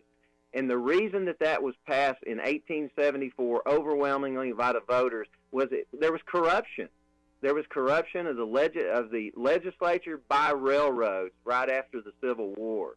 And how ironic would it be that in the times of probably some of the greatest corruption in the state of Arkansas, legislators and special interests are trying to undo Article 5, Section 32 of our Constitution. Wow. Unbelievable. You know, the irony of that. And I think people are seeing through that, Paul. Yeah. That we can't allow the legislature, who is controlled by special interests, we can't let David Norsworthy and Michael Morton write the rules of the court. And that's who would be writing them, because they give the most money. They've given an amazing amount of money to legislators, and we've got to push back on that. I know. Real quick, I know you've mentioned that before, but what year was that the voters 18 what that were with the railroads? 1874. That provision, Article 5, Section 32, has been in our Constitution since 1874. We followed suit after Pennsylvania was having the same problems with corrupt special interests called railroads, and they were cutting deals with the legislators. Railroad workers were getting injured, so they were writing laws that said were capping damages, and so they had to put it. Pennsylvania had to put it in their Constitution, and Arkansas followed suit 2 years later. And now legislators and special interests are trying to bait and switch. Yes. Talk about trial lawyers. Greedy. We're trying to protect you from greedy trial lawyers. I mean, come on. I mean, that's just bait and switch. We don't create injuries. We just try to get folks hold corporations fairly and fully accountable, and get justice for our clients. Well, I really appreciate you coming on, and, I'm kind of seeing a parallel here because, back in the 1870s with the railroad, I mean, they were very much in bed with the government, using government as a way to, build the railroads and things like that. The government was involved with, regulatory process, to say the least. And I see, okay, that was the biggest industry here in Arkansas at the time, pretty much. What's the biggest industry in Arkansas now? It's insurance. It's this whole health care situation, and it's the same thing. If you look at the theme of the day, Paul, there's articles on this actually from the Arkansas Democrat. It says the theme of the day was distrust of government. Exposing the truth and everything the Marble Palace establishment keep trying to cover up. It's Conduit News Radio with Paul Harrell. All right, we're in the home stretch here. Good morning to you. Thanks for starting the beginning of your day with us. It's the intersection of conservative ideas and reality. Welcome back to the program. We got on the phone line, Congressman French Hill is with us. French, welcome back, sir. Paul, thanks for having me back. Absolutely. Let's just talk a little bit. I wanted to ask you first, I want to talk about taxes and some other stuff, but I want to ask you first about this trade deal, the new trade deal between the United States, Mexico, and Canada. I know your office put out a statement about it. What are your thoughts? Well, it's good news for Arkansas, our largest trading partners for America, not just Arkansas farmers, but all of our products, goods, and services here in Arkansas are Canada and Mexico. So a new and improved NAFTA agreement is critical for everybody doing business here in this state. So I was really pleased to see President Trump complete that work over the past 2 years and have an agreement that will have better benefits for Americans. I think a lot of people feel the same way. I mean, I know you have some advisors from the White House, saying that they feel like they kind of won the Super Bowl when it comes to, potentially this new deal. And I also know, Congress is going to have to weigh in here. They're going to have to vote for this thing. and that really raises the stakes for the midterm elections. Another thing that's on people's minds are our tax policy. First of all, what are your thoughts on the tax cuts that have already gone into effect and the results that we're seeing from those? Well, I was out knocking on doors last night in Conway and came across a young man who's a contractor at his house, and he says he's never had more business. His pay is up. His hours are up. He's got more take-home pay due to lower withholding. And so that's what we hoped when we passed the Tax Cuts and Jobs Act. Two things. One, that families would have more money in their own pocket to do what they want to with. Two, that it would be easier to file. And now 9 out of 10 Arkansans will be able to take the standard deduction, have a shorter, easy tax filing process every year. And finally, we wanted to make America more competitive by lowering entrepreneurial rates and corporate rates to bring money home from offshore by not double taxing American income earned outside the U.S. And that's working, too. We're seeing big investment and faster economic growth. And so people are starting to talk, Congressman Frenchhill, about maybe a 2.0. Obviously, that would happen sometime, next year. But what are your thoughts on, maybe another round of tax cuts?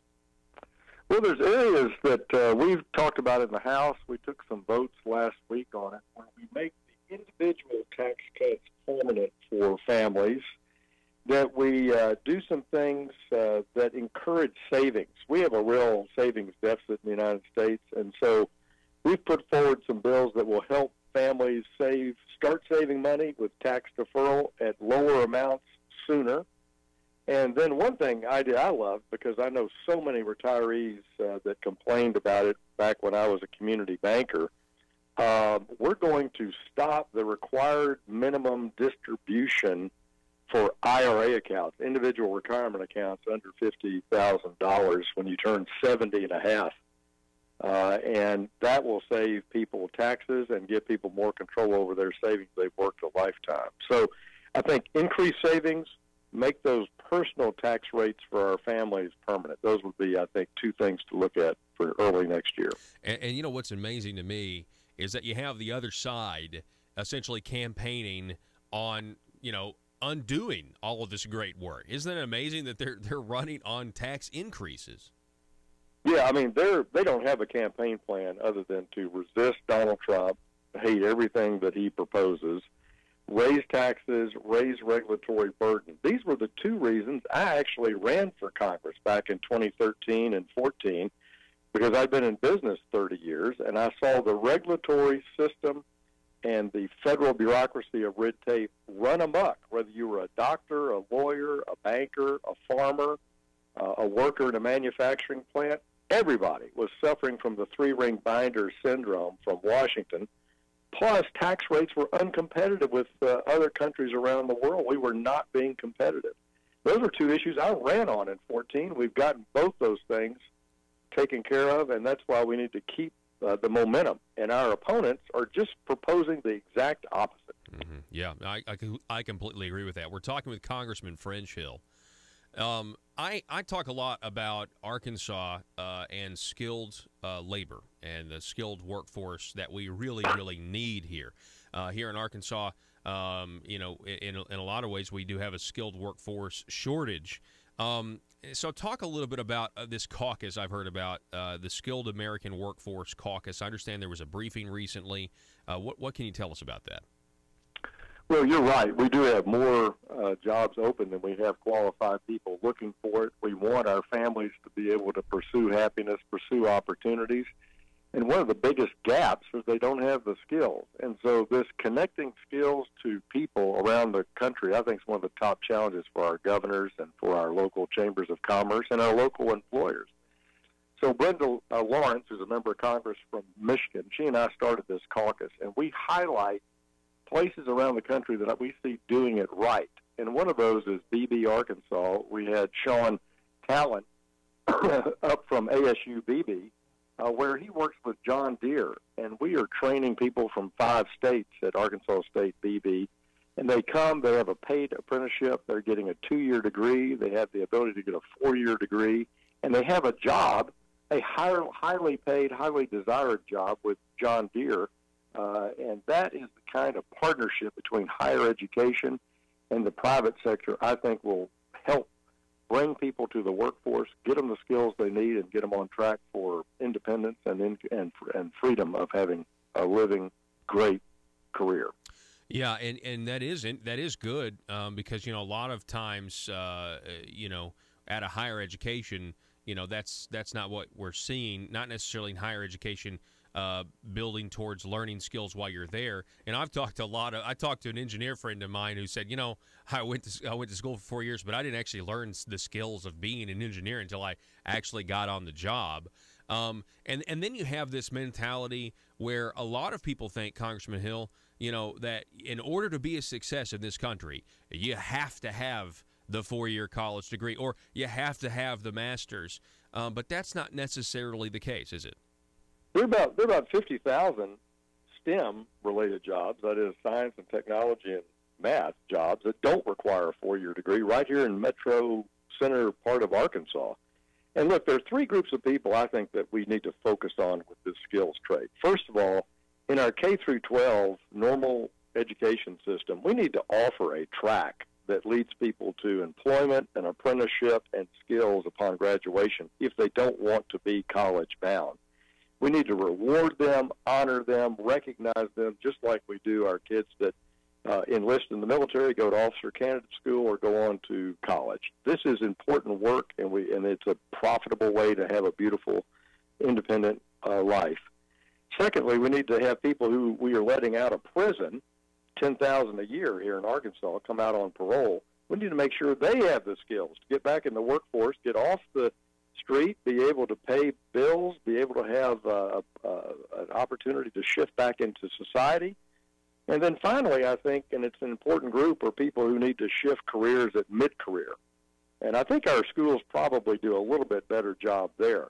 But our young people and our folks shifting back into society are where we need to put an emphasis and get these people into our workforce. We desperately need them, and there are great careers out there awaiting them. I know there's a lot of Arkansans, you know, who enjoy the outdoors, and especially here in, you know, in rural Arkansas, the beautiful landscapes out there. What can you tell us about the flat side, Bill?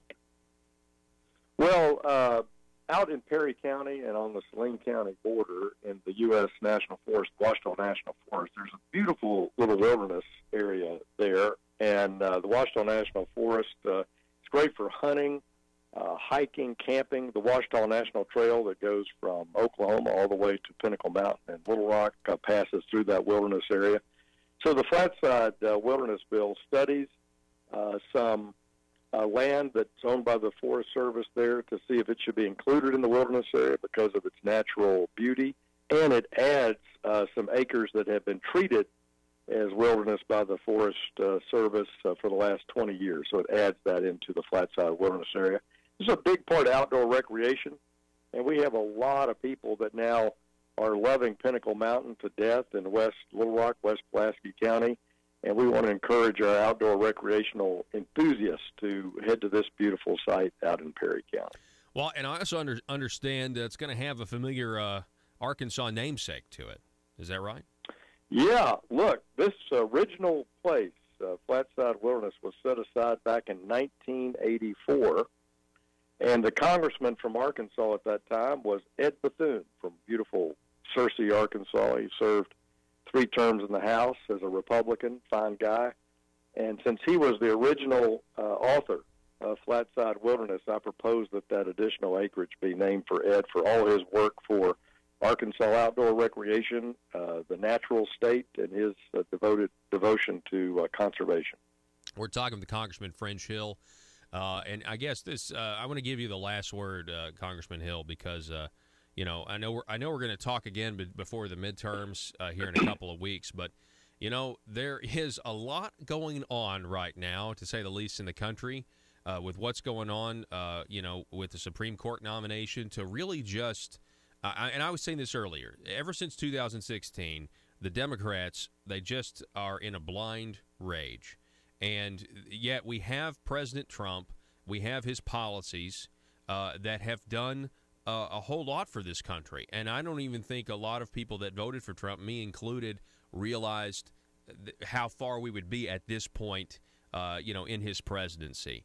And so I think these midterm elections are really, really important. I know you would agree that, we've got to keep moving in the direction we're moving. We don't need to stop. We don't need the gridlock. I mean, there's already really enough gridlock. Look what we're going through right now. I'll give you the last word. Well, we want to keep the country moving forward. People were tired after the Bush years and the Obama years. And President Trump has made some commitments to make our borders secure. We back him on that in the House. We want our border security. We want a reformed immigration program that encourages legal immigration of people we need in this country to work and grow our economy. We want our national security firm and sound. We want America leading again on national security issues and international security issues. President Trump has achieved that. He got the first pay increase in a decade for men and women in uniform. He's got the supplies they need. He's cut our taxes and improved our business tax system that's caused our economy to start growing over 4%. These are the things that we campaigned on for in 14, we campaigned on in 16, and we're now seeing them come to fruition. And I tell my friends in the opposition, President Trump's immigration policy of securing our border, reforming the immigration system, it dates back to the Bill Clinton days of having a secure border. Moving our embassy from Tel Aviv to Jerusalem to recognize Jerusalem as the capital of Israel, which it is, by the way, was a policy during the Clinton administration. So national security, strong. Border security, strong. Reform our economy, reduce regulations, reduce taxes, let people keep more of their money, shift power back to our states and our governors. These are the themes, and this is what President Trump is doing. This is what the House of Representatives is doing with him, and we want to keep that momentum and move forward, not backward. And the Pelosi Democrats are just talking about moving backward. And if anyone needs a motivator on keeping on track for the midterm election, the chairman of the House Financial Services Committee, in charge of economic policy, in charge of sanctions, in charge of overseeing monetary policy in the Federal Reserve, a committee on which I serve and am the committee whip, that committee chairman would be Maxine Waters. Maxine Waters! That's not who we want to be the committee chairman of the House Financial Services Committee, I can assure your listeners. Oh, my goodness. Can you imagine? Yeah, that would be maddening. Congressman Fred Schill, best of luck to you. I know you're out all my best. And knocking We're doors. Out on the trail. All righty. Fred Schill, everybody. Folks, if you see him out there knocking doors, say hi to him. He certainly is. I'm telling you, I think he definitely has got to go back to D.C. The Make America Great Again agenda, the Democrats want to stop at all costs. And so, anyway, we really appreciate Congressman Fred Schill. We'll have him on the program, I think, one more time before the midterms. Of course, the midterms are coming up in really about 4 weeks, November the 6th. Today is, October the 3rd. So we really appreciate Congressman Fred Schill. Folks, we're going to take a break, going to reset, going to come back. Don't go anywhere. Russellville-based firearms manufacturer Omega are making clones of the most notable German firearms in the world. These delayed rotor-lock firearms have been and are currently used by law enforcement and military worldwide. At Omega, they manufacture their guns right here in Arkansas and produce the best reproduction in the marketplace that comes with a complete 5-year warranty. At Omega, they take firearm manufacturing seriously and offer discounts to active and retired law enforcement. Whether you're using Omega firearms to defend the public, defend your family, or for target practice, Omega has your back. For pricing, go to omega-guns.com. That's omega-guns.com. If you believe the Second Amendment protects your right to defend your home with a firearm, where do you turn if the government confiscates your gun? To the courthouse. The Founding Fathers created your Seventh Amendment right to a civil jury to protect your freedoms. The courthouse is where you fight the overreaching hand of government. And the Brad Hendricks Law Firm is where the fight starts. Call the Brad Hendricks Law Firm at 501-221-8255. The Brad Hendricks Law Firm in Little Rock, standing ready using the 7th Amendment to protect your Second Amendment rights. If you're like me, you believe that small business is the heart of Arkansas's economic engine, and it should be viewed that way by the politicians in Little Rock. Conduit for Commerce also believes, like you and I believe, policies that achieve less regulation and lower taxation help small business in Arkansas thrive. Other policies like small, constitutionally consistent government and reducing citizen dependency on government keeps it from growing and expanding its influence on our daily lives. Conduit for Commerce works every day to educate the general public and legislators on these important priorities in the name of Arkansas small business. By the way, contributions to Conduit for Commerce are tax deductible. Log on now to conduitforcommerce.org and click on Contact Us on the right side of the page. That's conduitforcommerce.org. Go there now and learn the facts on protecting small business in Arkansas.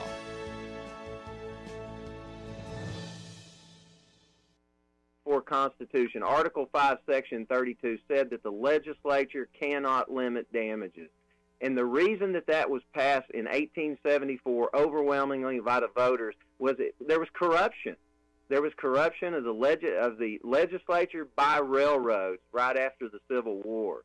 And how ironic would it be that in the times of probably some of the greatest corruption in the state of Arkansas, legislators and special interests are trying to undo Article 5, Section 32 of our Constitution. Wow. Unbelievable. You know, the irony of that. And I think people are seeing through that, Paul. Yeah. That we can't allow the legislature, who is controlled by special interests, we can't let David Norsworthy and Michael Morton write the rules of the court. And that's who would be writing them, because they give the most money. They've given an amazing amount of money to legislators, and we've got to push back on that. I know.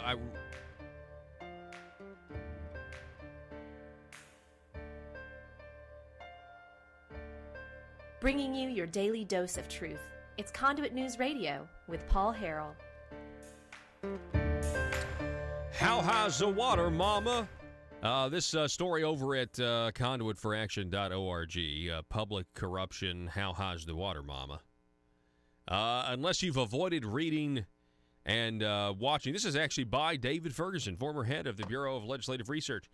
Unless you have avoided reading and watching the statewide news for the past year, you know Arkansas politicians and former politicians are going to jail for corruption, yet the good old boy system is still rewarding politicians who are willing to play ball or cast a blind eye at the system. He writes, I sometimes read Max Brantley articles on the Arkansas Times, liberal but often informative.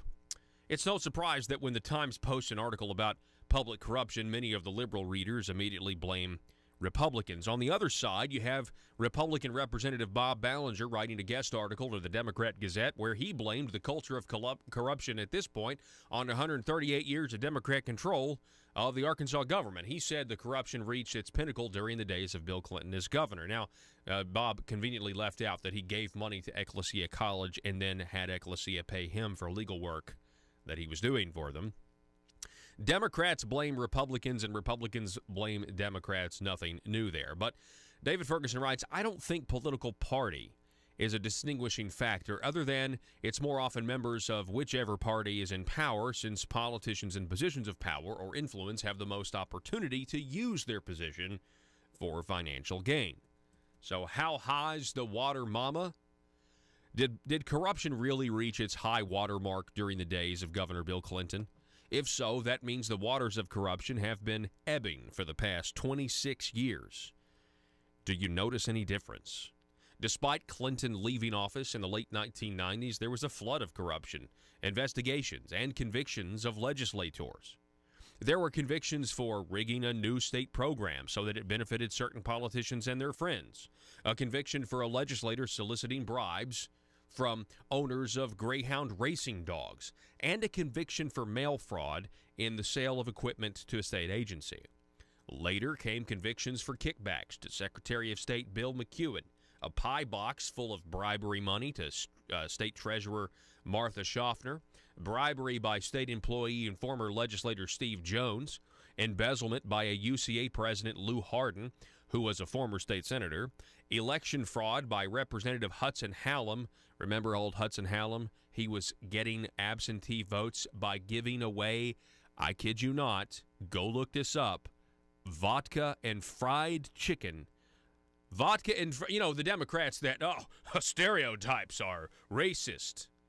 And he's giving away vodka and fried chicken for votes. Mail fraud by Senator Paul Bookout in converting campaign funds for personal use, and the accepting of bribes by Judge Mike Maggio. More recently were the convictions or guilty pleas of Senator John Woods, Senator Jake Files, former Senator Henry Hank Wilkins IV, Representative Micah Neal, and lobbyist and former Representative Eddie Cooper, along with lobbyist Rusty Milty Cranford, is what we call Milty Cranford. Arrested for $17,000 in a revolver for trying to have a guy killed in New Jersey. This list doesn't even try to include all the corruption. It doesn't include bribery or fraud after leaving state government except while being a lobbyist. It doesn't include a conviction of a former politician for selling helicopters to Iraq. It doesn't include those who pled down to a misdemeanor or who resigned from office without charges. And, of course, there is the current prosecution of Senator Jeremy Hutchinson and other ongoing investigations. Plus, we continue to hear about legislators indirectly benefiting from grants, etc., etc., etc. Did corruption reach its high water mark 26 years ago or more? In the words of Johnny Cash, how high's the water, mama? It's 5 feet high and rising. Recently, the Arkansas Senate revised its unused process for hearing ethics complaints. One of the newly appointed Senate committee members soon expressed concern that if more disclosure is required of senators, it could discourage good people from running for office. That's the same line that's always used against ethics legislation. I heard it in 1988, David Ferguson writes, when the legislature considered and rejected major ethics legislation proposed by ... Governor Bill Clinton. Clinton then took his ethics legislation to the people through the petition process, and it passed in November 1988. Clinton's legislation wasn't perfect, had loopholes, but it was a substantial improvement over the nearly non-existent rules prior to that. There have been numerous changes to the ethics law since 1988. Sometimes a new scandal has inspired the closing of the loophole, but more often, both Democrat and Republican politicians have been busy adding loopholes.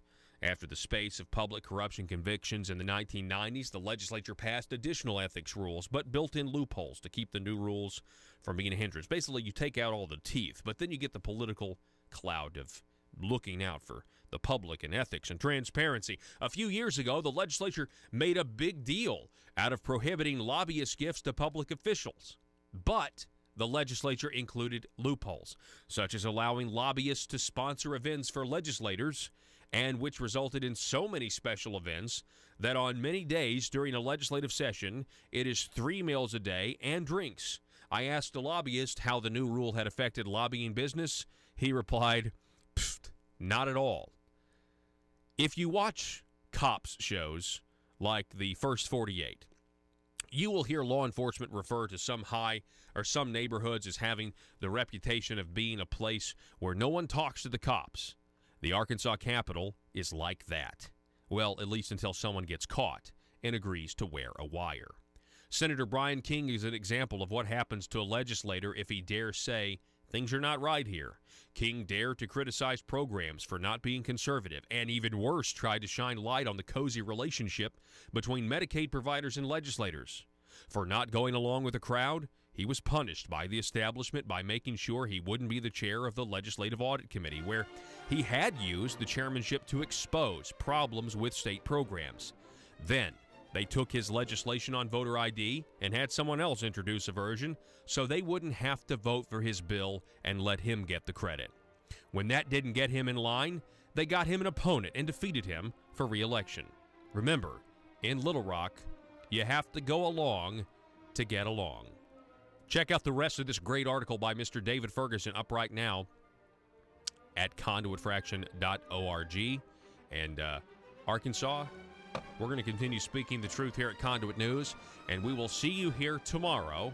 Have a great Wednesday. Thanks for starting the beginning of your day with us here, the intersection of conservative ideas and reality. Find out more, get broadcasts like this and others at conduitnews.com. Arkansas, be safe.